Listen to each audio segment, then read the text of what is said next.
V tokratni avtomobilnosti na prvi vožnji spoznamo najnovejšo izdajo Suzukijeve uspešnice Swift. Predstavimo tudi legendo najzahtevnejših brezpoti našega planeta Toyota Land Cruiser. Z nami bosta Opel Corsa in prestižni Audi Q8, v kvizu pa iščemo najbolj prodajan rezervni del. Pozdravljeni v avtomobilnosti. Nabor avtomobilov in tehnologij, ki jih bomo danes v današnji oddaji spoznali, je morda najlepši odraz tega, v kakšnem avtomobilističnem času živimo. Pogledali bomo oziroma primerjali japonski in evropski pogled na dostopno in varčno mestno mobilno. In to ne električno.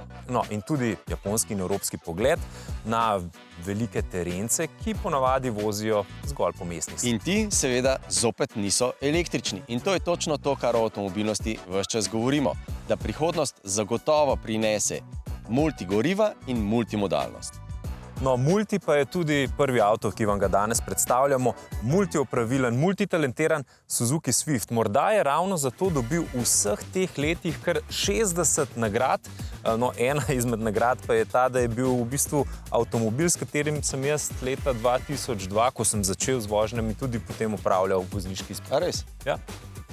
Leta 2005 pa je morda tudi zato, dobil celo na Japonskem naslov najbolj zabaven avto. Bom vzel to kot kompliment, ne kot posmeh. Kompliment. Luka pa preverja, kako zabaven oziroma kakšen je Suzuki Swift nove generacije.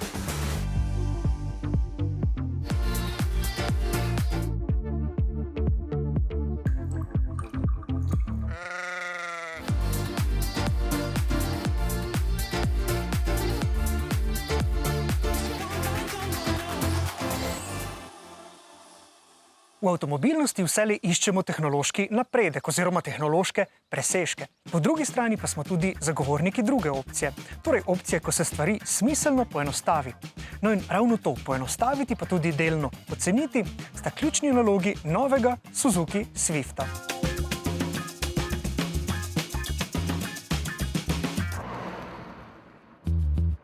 Zgodovina Swifta se je v Evropi pričela pisati leta 1985, ko je Suzuki pod tem imenom k nam izvozil svoj model Cultus. In zato boste verjetno na ta model pomislili tudi sami, pa čeprav je Suzuki uradno zgodovino Swifta začel pisati šele leta 2004. Ne glede na to, je šlo pri vseh generacijah Swifta nekako za evolucijo majhnega, lahkega in navsezadnje tudi dokaj dinamičnega avtomobila, ki je bil kot globalni model priljubljen praktično povsod po svetu. Moram priznati, da je prav osvežujoče, kako je že na prvi pogled povsem jasno, da Suzuki s tem modelom natanko sledi svoji začrtani poti oziroma njegovemu poslanstvu. Pa poglejmo kako. Kot namiguje že njegovo ime, je bil ta avto doslej pravi sinonim za lahkotno vožnjo. Čeprav ga nekateri morda bolj poznate po športnih različicah, te so nosile ime Sport pa tudi GTI, je bil Swift dokaj dinamičen že v osnovnih. Novi Swift je po dimenzijah predhodniku skoraj enak in to pomeni, da gre za enega manjših predstavnikov svojega segmenta. Ampak še bolj kot mere nas je pri tem avtomobilu običajno navdušila njegova manjša teža.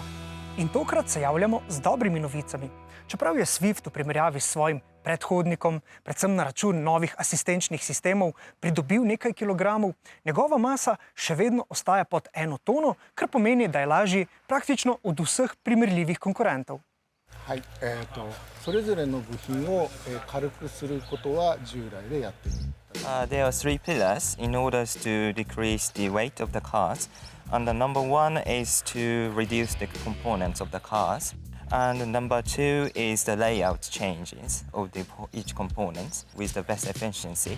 And number 3 is to also change the materials itself. There are approximately 20 kilograms increase when compared with the previous Swift. But however, we have changed in order to increase the safety equipment. And secondly, there are also needs to comply with GSR regulation. And also, they are trying to increase the performance of NVH, the quietness of the cars itself. So that's why they are having a little bit increase of the weight. No in tako po prvih zbranih vtisih tukaj na slikovitih cestah v okolici Bordeauxa lahko rečem, da Swift ponovno dokazuje, in to leti še posebej na električne avtomobile, da je užitek v vožnji še kako pogojen z maso vozila. Masa se seveda zelo občuti v zavojih, pa tudi pri zaviranjih. No in seveda vemo, kako je s tistim razmerjem v odnosu do moči motorja. No in če je ta masa še vsaj približno idealno razporejena, to pomeni zelo prijetno in lahkotno vožnjo. Zelo prijetno dinamičen je torej zaradi manjše mase tudi motor novega Swifta. No, ampak, ko vam povem točno, za kakšen motor gre, boste morda nekateri privzdignili obrvi. Swift pod motornim pokrovom namreč ohranja 1,2-litrski bencinski motor z dobrimi 60 kW moči. Ampak pozor, po novem gre za trivaljni motor brez kakšne turbo podpore. Torej za 1,2-litrski atmosferski trivaljnik, ki je danes prava redkost. Kako to, da se je Suzuki odločil za menjavo štirivaljnika s trivaljnikom? 3気筒エンジンに変更しました。 Firstly, they are eco-friendly, and secondly, they are trying to the torque when they are driving in the city center, like low RPM, for example, approximately 1,000 to 3,000. These circumstances should be shown in when the car is driving in the city area. Da je avto resnično poceni in ugoden, pa mora biti poceni in ugodna tudi sama vožnja. Poleg blagohibridne tehnologije, ki prihrani nekaj decilitrov, ima tako Swift izboljšano tudi aerodinamiko. Kot nam je razložil gospod Kobori, gre predvsem za optimizirano oblikovanje karoserije, pa tudi za nekatere bolj skrite detajle. Poglejmo še v notranjost, ki je zelo klasična. Pred voznikom so tako recimo analogni merilniki, ogromno je še vedno fizičnih gumbov, tudi za recimo radarski tempomat, ki je po novem del serijske opreme. No, pa tudi veliko zelo robustne, take trde plastike, ki so jo oblikovalci poskušali nekako razbiti z ličnimi detajli. Starost naših kupcev je, bom rekel, relativno visoka. V povprečju tam krepko čez 55 let, recimo pri Swiftu malenkost čez 50 let. Ne? In lahko rečemo, da ta segment kupcev ceni to, da je, rekel po angleško, user-friendly, da je enostaven za uporabo. Ko se usedeš v avto, ti je takoj vse jasno, ni treba biti zgubljen. In ja, to je sigurno eno dejavnikov, zakaj se stranke, posebno ta naš segment, ki je nekoliko starejši, radi odločajo za Suzukija. Swift bo torej po prvih zbranih vtisih še naprej zelo zanimiv in primeren za razgibane slovenske ceste. No, če vas te razgibane ceste pogosto vodijo dlje od vsakodnevnih poti, pa bo za vas morda zanimivo tudi dejstvo, da je pri tem avtomobilu še naprej na voljo tudi štirikolesni pogon. To pomeni, da Swift ostaja eden najcenejših avtomobilov s štirikolesnim pogonom, kar je vsekakor lahko pomembna niša.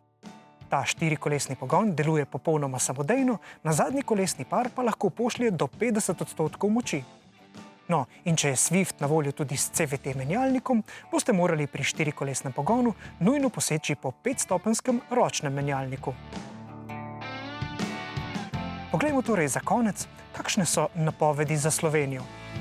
Jaz mislim, da slovenski kupci očitno cenijo in rabijo štirikolesni pogon. Zato, ker kupujejo naše avte ljudje, veliko tudi z ruralnih okolij, ki živijo po nekih hribih, ki rabijo, kjer so klanci, kjer je sneg in se zavedajo, da je Suzukijev štirikolesni pogon odlična rešitev v marsikdaj v kakšnih vremenskih zagatah. V Sloveniji je odstotek avtov s štirikolesnim pogonom, ki jih mi prodamo, čez 80%. Ampak, kot se kaže, bo Swift kljub svoji ljudskosti v Sloveniji ostal dokaj nišni model.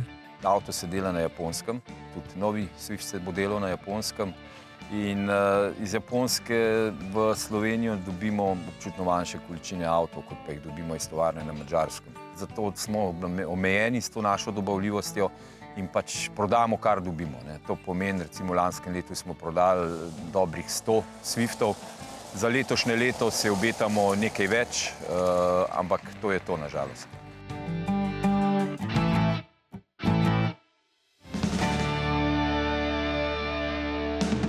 Pred nami pa je novo avtomobilnostno vprašanje v avtomobilskem kvizu. Vprašanje pa se glasi takole. Kateri originalni rezervni del znamke Volkswagen je številčno najbolj prodajan? No, odgovor nam lahko zaupate, če skenirate QR kodo na vašem zaslonu, kjerkoli se bo že pojavila, ali pa nas preprosto obiščate na rtvslo.si poševnica avtomobilnost. No, dolžni pa smo vam še odgovor na vprašanje iz preteklega tedna. To se je glasilo nekako takole. Ob katerem slovenskem jezeru se je Audi A-Rai iz leta 1923 spremenil v Audi A5? Več odgovorov smo vam dali na voljo. Eden je bil Blejsko jezero, eden Planšarsko jezero na Zgornjem Jezerskem ali ob Bohinjskem jezeru. No, pravilen odgovor je bil na Bohinjskem. Audi je pri nas posnel precej artistično reklamo, ki je plod razmisleka z Oskarjem nagrajenega režiserja Joakima Bacca. Avto, ki v prvem delu igra nosilno vlogo, je oblikoval Paul Jaraj, ki velja za enega od pionirjev avtomobilske aerodinamike. No, v reklami se je grdi raček prelevil laboda, a pri tem ostane zvest svojemu bistvu – aerodinamike. Mimogrede, historični Audi se v reklami zapelje tudi skozi Tržič in Škofjo Loko. Več oblikovalcev Paulu Jaraju o pticah, delfinih in aerodinamičnih Audijih, mimogrede, razstava o aerodinamiki v Audijevem muzeju je odprta še do začetka poletja, tako da, če imate čas med prazniki, jo morda lahko celo obiščete. No, več o vseh informacijah pa seveda najdete na članku na MMC-ju rtvslo.si poševnica avtomobilnost. A veste, kako mu je ime? No, moja hčerka ga je klicala kar Kamonc. Dobila ga je pred 18 leti, prinesel sem ga iz Drezna, dobil sem ga na predstavitvi tedanje Oplove Corse, se pravi, šlo je za Corso D. In ti Kamonci so bili takrat del Oplove marketinške televizijske kampanje, s katero so želeli to Oplovo Corso približati tudi mlajšim voznikom oziroma mlajšim po duši. Seveda, te Kamonci, moja hčerka se prav veliko s tem ni igrala, zato ker se je zdel mogoče malce preveč strašljiv, ampak ti Kamonci so bili rock skupina in tudi v reklamnih kampanjah so te Kamonci večinoma igrali skladbe, v katerih so seveda peli Come on, come on. Zgodba teh Oplovih Kamoncev je zelo, zelo podobna zgodbi, ki jo je pisalo singapursko podjetje z enakim imenom Come on. In Come on po azijsko pravzaprav pomeni kar cool, mini or not. Se pravi, šlo je za neko računalniško podjetje, ki je že leta 2001 pripravilo spletno platformo, na katero so recimo mladi domači, tudi najstniški umetniki odlagali svoje umetnine, zato da je potem ta umetniška srenja, ta skupnost, spletna skupnost, te njihove domače izdelke pokomentirala, seveda všečkala, dala kakšen nasvet in tako naprej. In zdaj, na nek način lahko rečemo, da je vse to bilo daleč pred časom. Tudi za Opel lahko na nek način rečemo, da je bil takrat bistveno pred časom. Recimo, tista Opel Corsa D je imela tukaj zadaj v tem zadnjem odbijaču lahko skrit kar kolesarski prtljažnik.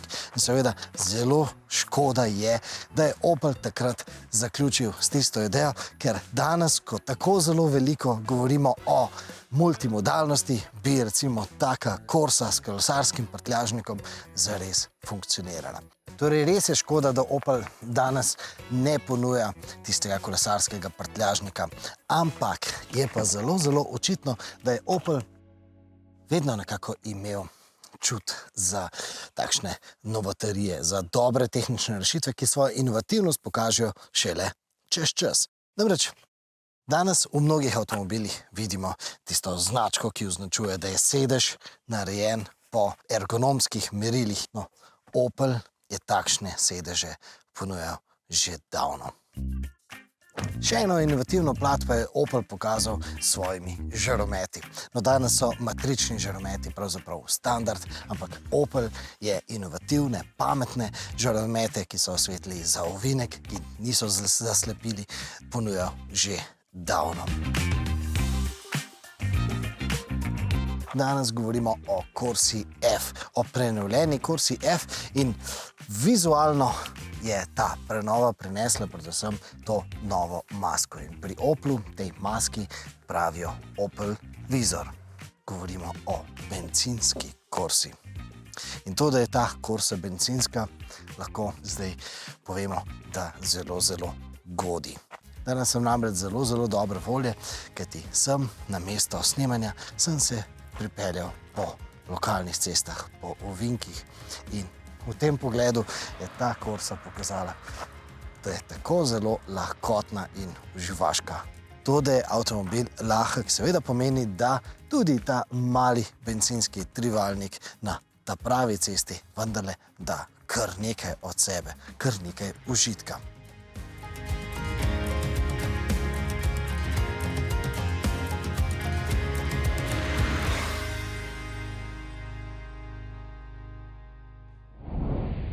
Še nekoliko prej, preden smo dokončno vstopili v dobo električnih avtomobilov, brez katerih danes ne mine nobena avtomobilistična tema, se je v naš dnevni besedni zaklad dokončno zasidrala beseda trajnost. In zdi se, da je združila nezdružljivo. Besedo ponavljajo ves čas tako politiki vseh političnih barv, kot predstavniki industrije in kapitala, kot seveda tudi aktivisti za skrb in ohranjanje planeta. Tako trajnost ni le beseda tedna, ampak prej beseda stoletja, tudi v avtomobilski industriji. In trajnost v avtomobilskem pogledu je bistveno več kot mobilnost ali izpusti, kar se nekateri proizvajalci avtomobilov že zelo dobro zavedajo in govorijo o moralni teži avtomobila.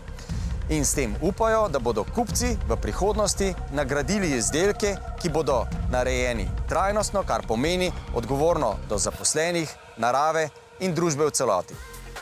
Velik tehnološki korak naprej na tem področju vsekakor obljublja tehnologija blockchain, še posebej na področju sledljivosti uporabljenega materiala in surovin. In tu postane trajnost zelo pomembna za evropske proizvajalce električnih avtomobilov, še posebej v primerjavi z kitajskimi.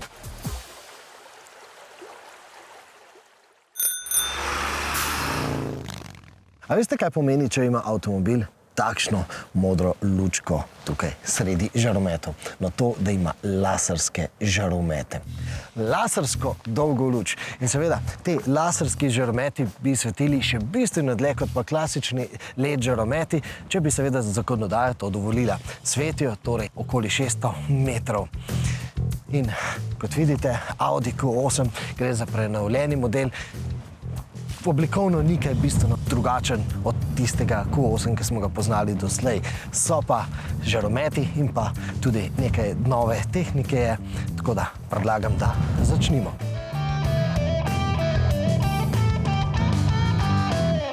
Tukaj zadaj imamo eno ogromno, veliko luč, ki pa potem ima pred sabo en tak tehnološko kar zapleten element z več kot, pozor, več kot milijon mikrozrcalci.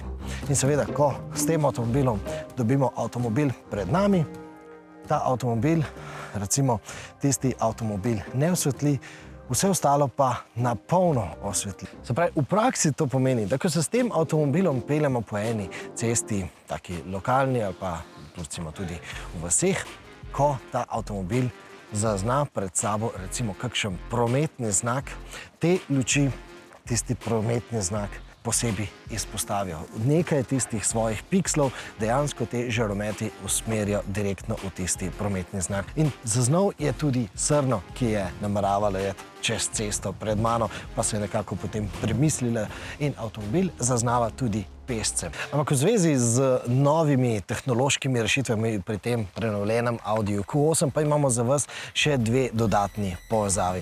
In seveda, tudi ta Q8 je s prenovo dobil napredno tehnologijo, ki se tiče teh zadnjih luči. Gre seveda za luči, ki so narejene v OLED tehniki in te luči dejansko ponujajo tudi varnostno funkcijo. Namreč, ko se avtomobil približa vašemu Audiju od zadaj, ta avtomobil preko različnih animacij tukaj s temi zadnjimi žarometi avtomobilu za sabo pove, da je preblizu. In govorimo že o neke sorte komunikaciji med avtomobili. S S čim torej zaključiti ta test Audija Q8? No, seveda s tem, da je to, čeprav je to kupejevska izvedba Audija Q7, še vedno pomeni, da imamo prostora na pretek, tudi za družinsko rabo. In tudi visoki odrasli ljudje bomo imeli tukaj nad glavami kar dovolj prostora. Tudi širina, pa predvsem ta klop je dejansko tudi po dolžini premična. No, en minus pa vendarle moramo nameniti tem sedežem, ki lepo oprimajo telo, ampak ti integrirani vzglavniki bodo za marsikoga kar prenizki. Celo zame, ki sem 175 cm visok.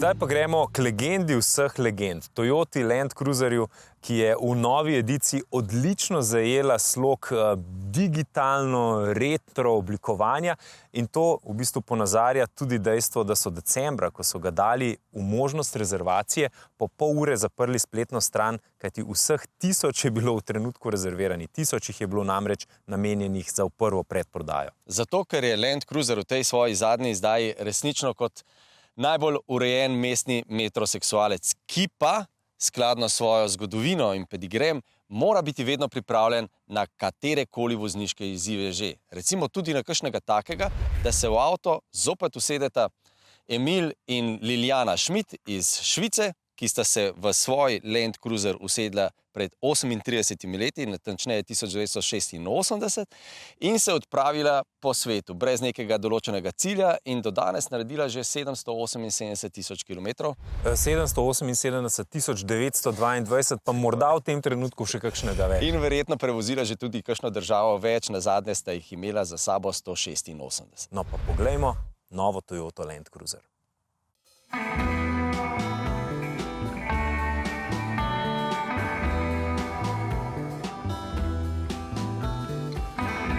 Dobrodošli v ne Land Cruiser, ampak v Land Rover deželi. Tako nas je pozdravila Toyotina ekipa, ko smo se pripeljali sem v Aberdeenshire, se pravi v okrožje ob reki Dee. In seveda pravijo, da po tem okrožju se večinoma vozijo starimi Land Rover Defenderji, zato so rekli Land Rover dežela. Hkrati so pri Toyoti poudarili tudi, da nas bodo zagotovo ob cesti ustavljali in pa spraševali o tem novem Land Cruiserju. Zato, ker si preprosto na tem težkem terenu resnično želijo, da bi spet dobili en tak stari, klasičen terenski avtomobil, ki bi bil sposoben, trpežen, robusten. In ja, tista glavna obljuba, ki so nam jo pri Toyoti dali, je, da je Land Cruiser ohranil vse tisto, kar sta ponujala tudi tista dva, ta stara dva.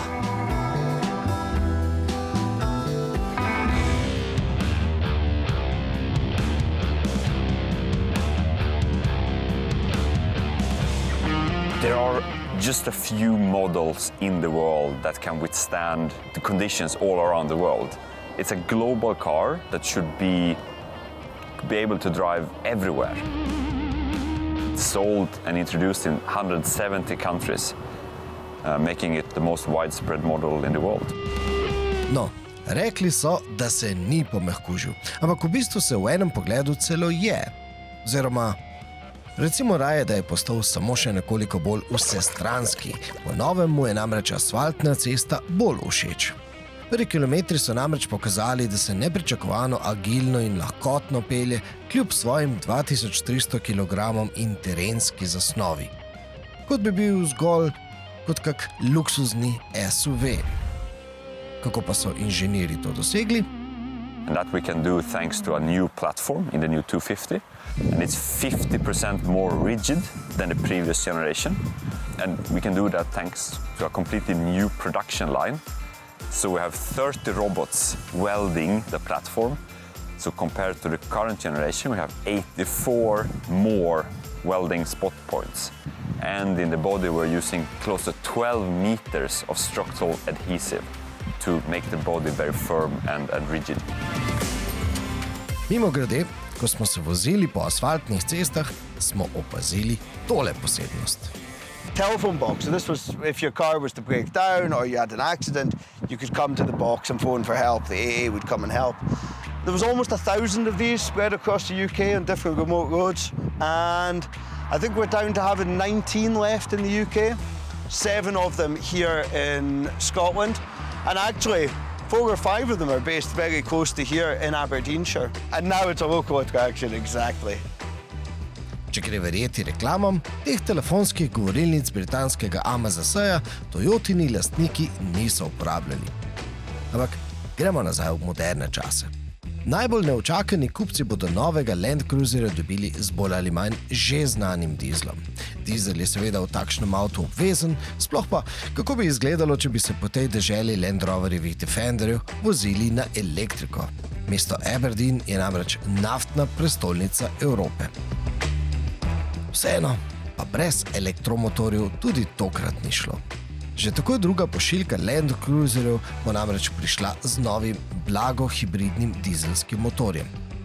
Da bo dodani elektromotor ček zniževal porabo, je tukaj drugotnega pomena. Land Cruiserjev generator bo glavno vlogo odigral na terenu. Electronification is, for the off-roader, very, very nice. So, motor assist is very easy to control. The locking and muddy, that type of very difficult condition, harsh condition, driver can handle the vehicle more easily. That is one point of the electronification. The second is the conventional engine is they have some time lag of the acceleration timing, the axle, and the vehicle, the axle, linearity acceleration. That is the second reason. What about the connection to the assistance systems, for example, for the crawling system? Very, very nice. Crawl is dramatically changed from previous model. Elektronski sistem crawl oziroma elektronsko plazenje bi lahko poimenovali kar tempomat za terensko vožnjo. Namreč voznik ga vključi, nato pa samo še vrti volanski obroč. Pospešuje in zavira elektronika povsem samodejno. In ustrašila se ni niti globoke vode, ves ta poligon je avto odpeljal praktično sam. Ne še prostoročno, prostonožno pa vsekakor da. In sistem moramo res, ampak res pohvaliti. S takšnim sistemom se je enostavno voziti po težkem terenu. Deluje pa v hitrostnem območju od le kakih polžjih 2 km/h pa do okoli 30. Na tem mestu omenimo še eno reklamo. They say in the Middle East that with the crawl control, the king never gets stuck when they're driving in the desert. The king or the king? Yeah, exactly. Morda pa sta Emil in Liljana, takrat, ko sta se z Land Cruiserjem pa še zdaj odpravila na to romantično pot, navdahnila koga izmed nas, ki si želimo na kakšno tako pot brez, lahko rečemo, pravega cilja. No, ampak sej, nekateri se kar odločijo in grejo. Nista Emil in Liljana edina. Recimo, Günther Hotroff iz Nemčije se pred 26 leti ravno tako on pa z Mercedesom G podal na pot brez cilja.